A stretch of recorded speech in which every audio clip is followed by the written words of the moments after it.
What is up, guys? Coach Josiah here from AnastasiFitness.com. Today's video is all about how to do a deadlift if you're a beginner at the gym. The plan is to dive into the most common mistakes to avoid while deadlifting with some of my favorite tips and tricks for this exercise. And by the end of the video, you'll know how to keep yourself safe while deadlifting and know how to do this exercise with perfect technique. Let's go. Okay, first things first, how do we set up for the deadlift? The number one way people get injured while deadlifting is they stand way too far away from the bar before even starting the exercise. If you stand too far away from the bar as you start the movement, the weight is already leveraged way out in front of you, putting your lower back in a compromised position, which is a back injury just waiting to happen. The way to properly get set up is you want the bar almost touching your shins, and throughout the movement, keep the bar as close to your body as possible. Make sure before you even start your deadlift, your shins are almost touching the bar. This is going to help keep you safe. All right, now that we know where to stand, let's talk about where to place our feet. Easiest way to figure out where to position your feet is to imagine you're going to jump as high as you can. The way you position your feet right before you jump is generally where you're going to be the strongest and most powerful, which is exactly what we want for the deadlift. I find this is usually about a shoulder width stance or just slightly wider. And make sure your toes are pointed straight forward or just slightly out,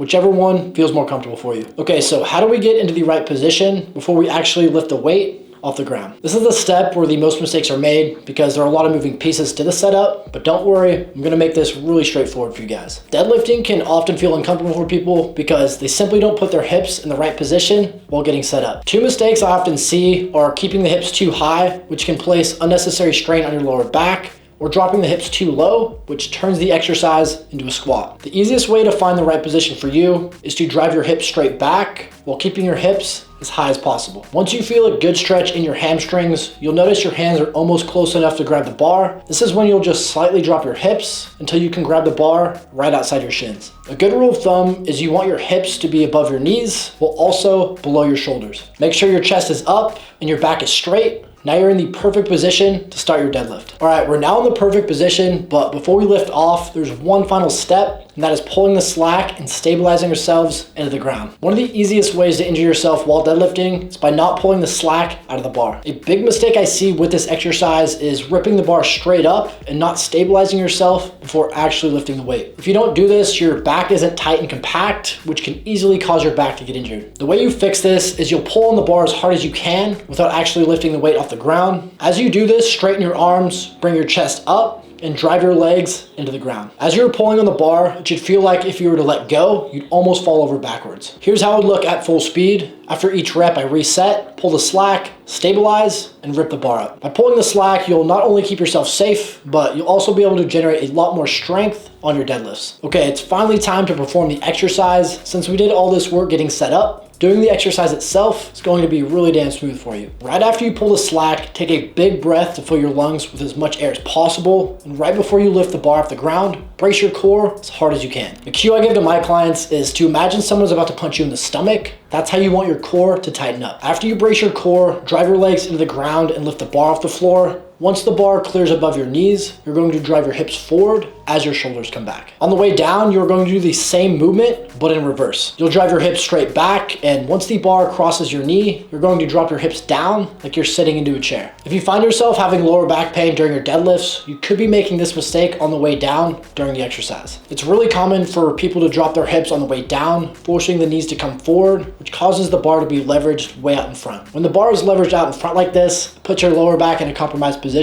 and it can totally throw off your balance. Instead, on the way down, drive the bar against your hips, shooting them straight back, and don't drop your hips until the bar clears your knees, and make sure to keep the bar close to your body the entire time. This is going to keep you stable and safe throughout the entire movement. All right, the last thing to know about deadlifts, and probably the most important thing, is you have to keep your back stable and straight the entire time. Everything we touched on so far should prevent your back from rounding, but just as a reminder, rounding your back during this exercise is something you should avoid at all costs because it puts your back at a huge risk for getting injured. One of my favorite cues you can use throughout the movement is to brace your core and keep your chest up. If you ever find your back is rounding towards the end of a set, don't push through it. Stop the set right there and give your body some rest. This isn't an exercise you should try to grind through because it's not really safe if your form starts breaking down. Compare this to, let's say, a bicep curl. If your form starts to break down, there's not really a high chance you will get injured. So just keep that in mind towards the end of your deadlift sets. It's not safe if your form starts breaking down. Also, if your back is rounding at the beginning of a set, that means you're lifting too heavy. So lower the weight in that case, low enough for you to keep a neutral spine throughout the entire set. All right, as always, here's a quick plan of action for you guys to take with you next time you hit the gym. Start your deadlifts with a shoulder width stance or just slightly wider with your shins almost touching the bar. Shoot your hips straight back, and once you feel a good stretch in your hamstrings, drop your hips down to grab the bar right outside your shins. Remember, your hips should be below your shoulders and above your knees, somewhere in between there. After you're in position, pull the slack out of the bar as you drive your legs into the ground, straighten and stabilize your back. Take a big breath, brace your core, and lift the weight up. Once the bar clears above your knees, drive your hips forward as your shoulders come back. And on the way down, RDL to your knees before dropping your hips down. Now you can deadlift with perfect technique. All right, that's it for the video today, guys. Hope it helped. Like and subscribe to the channel for plenty more videos just like this. If you like this form style video, go ahead and check this one out I made on dumbbell curls. It'll break everything down about the exercise just like we did today. Thanks for watching, guys, and I'll talk to you soon.